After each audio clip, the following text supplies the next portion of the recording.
Bonjour, bienvenue dans Cocktail du Sauveur, un podcast où chaque épisode est un rendez-vous avec la grâce, des moments de prière, des moments d'édification et aussi des moments de témoignage. Merci de nous rejoindre, merci de partager avec nous ces moments sur nos plateformes de téléchargement. Aujourd'hui, pour l'épisode 2, nous recevons un homme de Dieu bien. Avec lui, nous allons parler d'un sujet intéressant. Notre intervenant du jour, c'est l'évangéliste David Ndaye, à qui je dis bonjour papa. Bonjour homme de Dieu. Encore une fois de plus, bienvenue dans ce podcast. Merci beaucoup.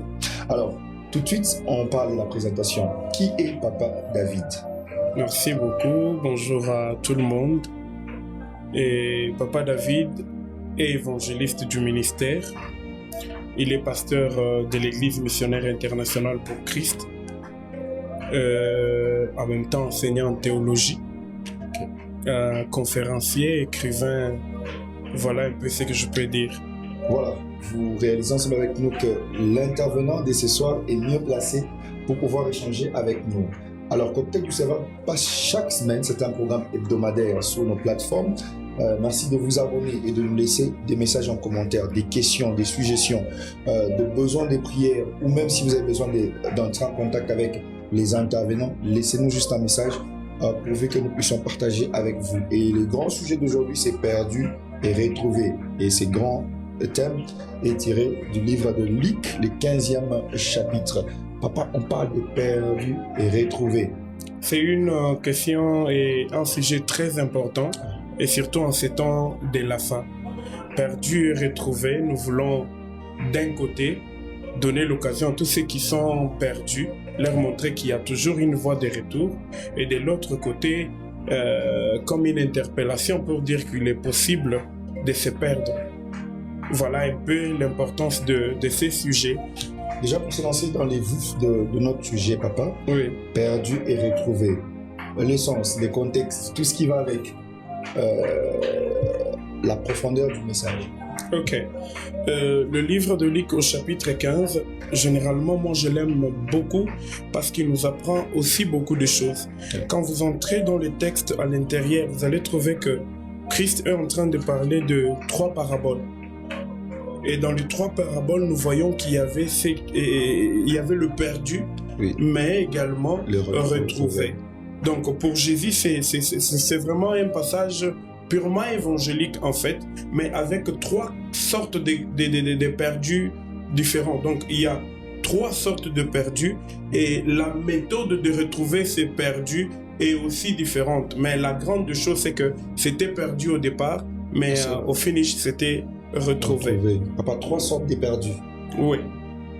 La première sorte de perdu, il parle de la drachme perdue, parce qu'il y a 3 paraboles ici. 3 paraboles. Il dit une femme avait 10 talents du drachme, et une de ces drachmes s'était perdue. Elle a tout arrêté, elle a allumé la lampe, elle a pris les balais, elle a commencé à chercher. Là, il nous parle de perdu, mais à l'intérieur de l'église. Vous voyez? Parce que la drachme ne s'est pas perdue en dehors de l'église et en dehors de la maison. La deuxième des choses, la drachme ne marche pas, la drachme ne parle pas, donc c'est perdu faute de la personne qui la détient. Parce qu'elle ne marche pas, elle ne parle pas. Ça veut dire c'est là que tu la places que tu vas les trouver. Donc c'est les types de perdus. D'abord, à l'intérieur de l'église, mais faute aussi des leaders qui sont leurs pasteurs, qui sont leurs pères spirituels. Et de l'autre côté, il parle de la brebis égarée. La brebis égarée, oui, elle est égarée. Moi, je dis que c'est par sa propre faute. Vous voyez? Deuxième type de perdu. Oui, ça c'est le deuxième type de perdu. Oui. Ceux qui sont perdus par leur propre faute. Peut-être que la brebis était en train de brouter les herbes sans se rendre compte, est-ce que suis-je encore dans les troupeaux et aux côtés du berger? Ou bien à la poursuite de ce que je suis en train de manger, je suis juste concentré sur ce que je mange sans me rendre compte, est-ce que à côté de moi le berger est encore là ou je suis encore à côté du troupeau. Ce sont le type de perdus que nous retrouvons soit à la recherche des églises, ça et là, gauche-droite, quelqu'un qui n'est pas stable et qui ne fait que partir du leader en leader. Aujourd'hui, il était à gauche, demain, il était de l'autre côté et il se retrouve très loin de là où il est censé être. Donc, première catégorie aussi, c'est des perdus dans l'église. Dans l'église, en qui la faute peut être attribuée au leader. Au leader. Effectivement, en tant que leader, c'est que nous devons savoir. La mission que Christ a donnée à l'église, ce n'est plus cette mission qu'Israël avait. Israël avait la mission d'attraction, par une force d'attraction. Ça veut dire que c'est les gens qui devraient venir vers lui. Mais avec l'église, Christ a changé de méthode. Il n'a pas demandé à ce qu'on attende le païen. Christ a demandé à ce que nous puissions aller vers le païen. Mais lorsque l'église ne sait plus aller vers le païen, c'est les païens qui vont venir vers l'église. Et si l'église ne gère pas bien le païen qui entre à l'église, l'église risque d'être paganisée. Vous voyez un peu ça. C'est à ce niveau-là que le leader doit jouer avec le système de dire que on peut trouver le perdu à l'intérieur et ouvrir une brèche pour le salut. Pour ceux qui sont à l'intérieur de l'église, leur donner cette opportunité-là de recevoir Jésus comme Seigneur et Sauveur. Type, ce sont les gens qui sont perdus et même à la recherche. À la recherche, par exemple, là-bas, ici, il n'y a pas de feu, je vais aller de l'autre côté. Et non, j'ai appris que tel prophète, il fait des choses grandes. Vous voyez, parce que la brebis, d'abord, elle est dépendante de qui? Du berger. Et sa force, c'est dans le troupeau. Oui. Vous voyez. Mais comment elle s'est retrouvée perdue? C'est là que je dis, peut-être en train de brouter les herbes. Oui. Elle cherche où brouter, elle est à gauche, elle est à droite, elle se retrouve qu'elle est maintenant très loin et du troupeau et du berger. Et là, elle est maintenant en danger. Mais j'aime l'attitude du berger. Il ne s'est pas dit que je reste avec les 99. Celle-là, elle ne m'importe pas. Parce que le berger, elle veut aussi nous apprendre que chaque âme compte devant Dieu. Tu ne sais pas ce qu'il y a derrière chaque âme. Qui pouvait croire que derrière Paul, il y avait le salut du monde? Derrière la Samaritaine, il y avait le salut de toute la Samarie. Qui pouvait croire à ça? Donc chaque âme est très importante devant Dieu. Voilà pourquoi il pouvait laisser les 99 et dire que même une des brebis qui est partie là, je dois aller les chercher. Papa, troisième type de perdus. C'est maintenant là que... oui, le fils prodigue. D'abord, ce verset est mal interprété dans le sens que les gens confondent prodigue avec perdu. Prodigue ne veut pas dire perdu. Prodigue veut dire dépensier. Donc, quelqu'un qui dépense beaucoup. C'est par le comportement du fils qu'on a ajouté à son identité fils prodigue, en voyant la gestion de ce que le Père lui a donné. Comment il a pu gérer ce que le Père lui a donné. Ça, c'est les serviteurs de Dieu même, si je peux le dire. Les gens qui reçoivent quelque chose de leur Père, mais qui ne préfèrent pas rester en présence du Père. Peut-être qu'il se dit, à côté du Père, il va beaucoup me contrôler. La discipline du Père, il va me dire, ne fais pas ça, ne fais pas ça. Non, pourquoi tu vas là-bas? Ce que je t'ai donné, tu dois les contrôler. Alors, il préfère recevoir quelque chose du Père sans garder relation avec le Père. Il préfère recevoir ce que le Père a plutôt, mais ce que le Père, ne l'intéresse pas. Donne-moi ce que tu as. Et cela a révélé aussi ses faiblesses. C'est pourquoi je dis qu'il y a des bénédictions qui révèlent réellement nos faiblesses. Pas parce que mais parce qu'il y a une occasion de faire ça. Ils n'ont pas encore cette occasion-là. Alors il y a des bénédictions qui révèlent en fait nos faiblesses. Cet enfant avait des faiblesses, mais il ne savait pas peut-être que c'est grâce à la présence du Père qu'il ne pouvait pas faire ce qu'il voulait. Quand le Père lui a donné la richesse, c'est alors qu'on a connu qui il était vraiment. C'est alors que le besoin qui était en lui se sont exprimés. Donc, au lieu que lui gère la richesse l'a géré au point de le perdre. Vous voyez un peu ça. Donc ça, ce sont le type de perdus qui sont même en contact avec Dieu parce que le Fils était avec les pères. Et les pères lui a donné des choses.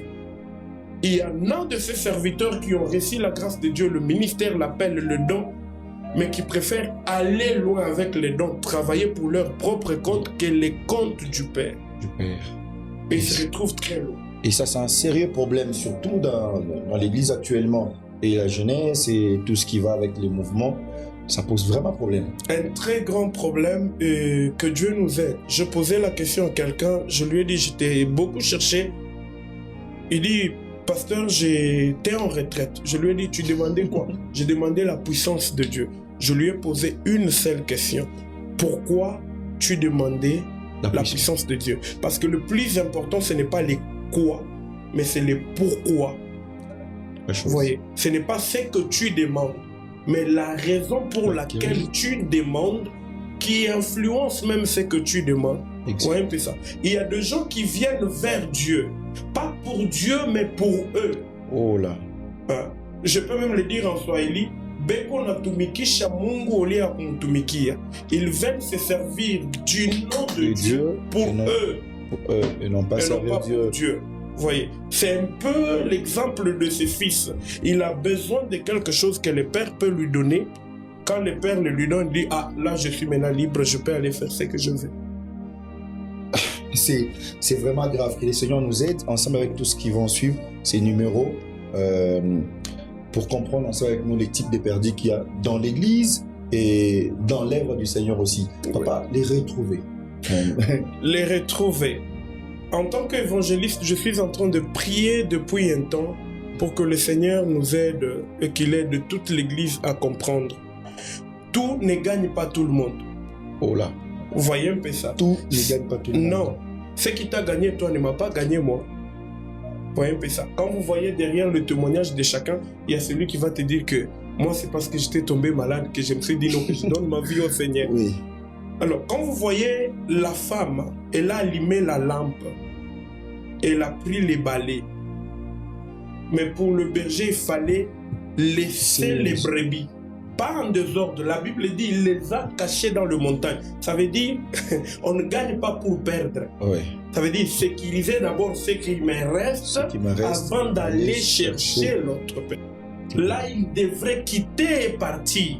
Et quand il parle à la brebis, en se perdant, elle est partie sous ses pattes, mais au retour, c'est sur les épaules du berger. C'est ça un peu l'amour que Christ a montré à la croix. Voyez un peu ça. Christ a laissé son trône à la recherche des brebis que nous sommes. Et d'ailleurs, j'aime beaucoup par rapport au salut. C'est vrai que nous étions dans le péché. Est-ce que vous savez que le péché n'a pas changé notre nature? Malgré qu'on était de pécheurs, on n'était pas devenus de beaucoup perdus. Oui.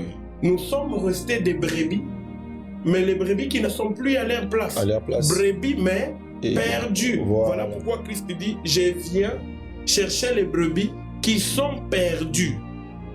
Donc ceux qui étaient dans le monde, ils ont gardé leur nature de brebis, mais ils étaient simplement perdus. Ils n'ont pas changé de nature pour devenir des cochons. Ils étaient des brebis, mais des brebis perdus. Là, il faut quitter l'église. L'église doit avoir un système de tout arrêter, aller chercher l'âme qui n'est pas encore avec eux. Tout stopper. Comme Jésus l'a fait dans le livre de Marc, il demande aux disciples, il dit, on arrête tout, passons à l'autre bord. Il y avait des miracles qui se faisaient ici, il y avait beaucoup de choses qui se faisaient, mais il dit, on arrête, passons à l'autre bord. Pourquoi? Il y avait le fou de Gadara. Dans sa famille, il était un fou. Dans sa famille, c'était un homme qui n'a plus d'importance, de valeur. Mais aux yeux de Dieu, parce qu'il y avait une âme, il se disait, on doit payer les prix. Et regardez les risques qu'ils ont pris avec les disciples, juste parce qu'il fallait aller trouver une âme. L'âme de la personne, l'âme de l'homme a coûté Dieu. Wow. Voyez un peu ça. Et il est parti retrouver le fou de Gadara. Parce que derrière le fou de Gadara, il y avait de milliers de salis. Les salis de la Décapole étaient dans celui dont la société appelait fou. Mais pour Dieu, c'était une âme. C'était un gagnant d'âme. Il dit également à Philippe, il est à Samarie. Il fait de miracles à Samarie. Il prêche la parole. Il y a eu des spectacles et beaucoup de choses. Mais Dieu lui dit, arrête-toi.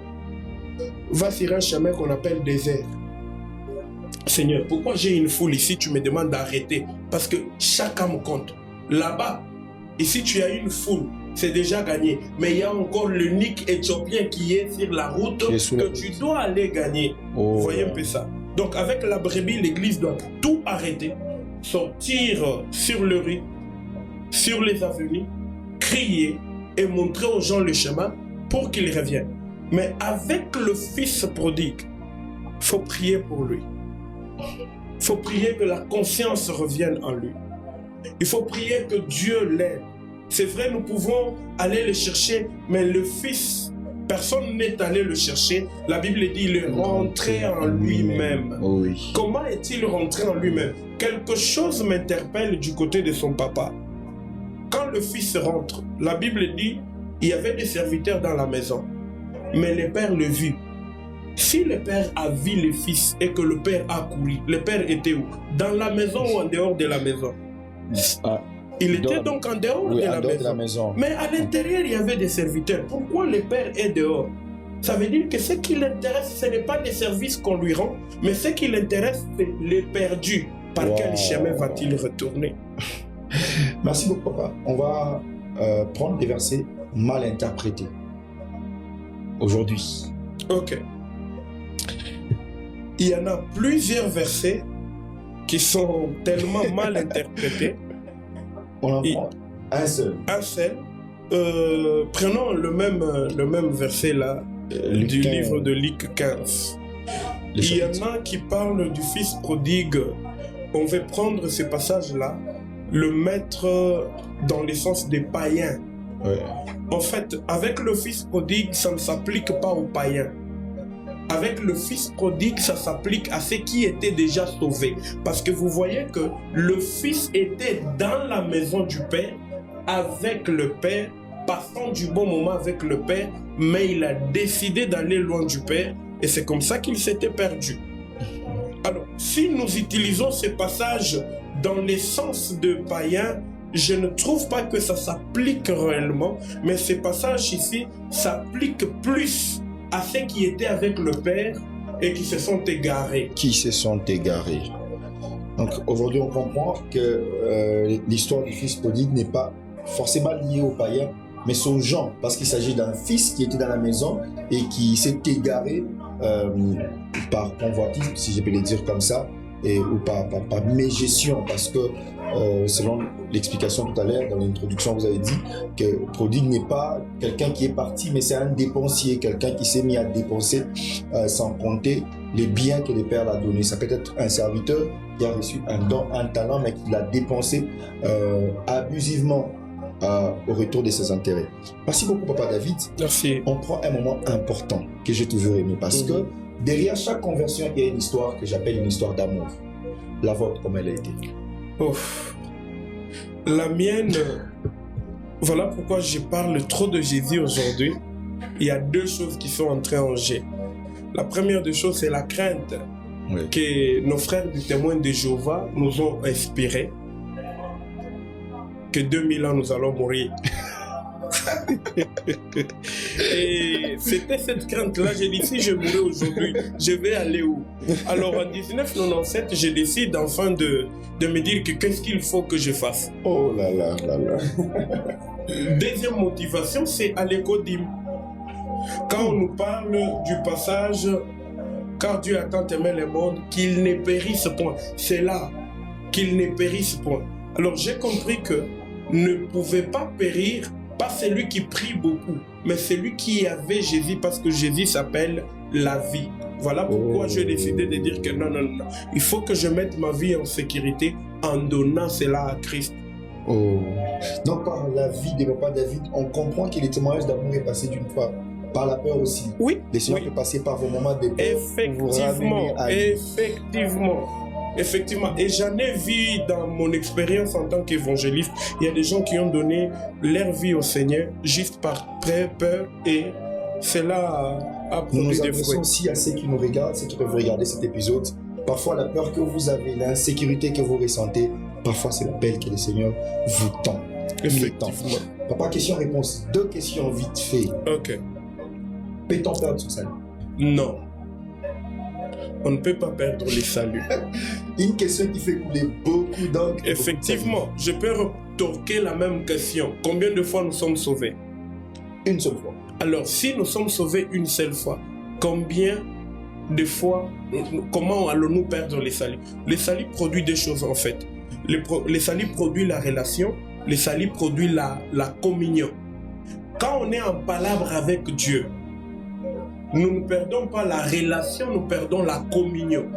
Aujourd'hui, quand vous avez votre fils, Onazala Mutoto, il y a deux choses. La relation, c'est qu'il est votre fils. Oui. La communion, c'est que vous vous entendez bien. Mais si le fils commettait des gaffes à la maison et que tu les chassais, il n'y a plus de communion entre vous. Justement. Mais quand on va les trouver en route, on va dire c'est le fils de qui? Mon fils. Oh là là, merci beaucoup papa. Je crois que la deuxième question a été déjà balayée dans la première. Papa, nous prenons la dernière partie que nous avons appelée « Prie avec moi ». Un mot pour celui qui est perdu, un mot pour celui qui se retrouve plus. Merci beaucoup.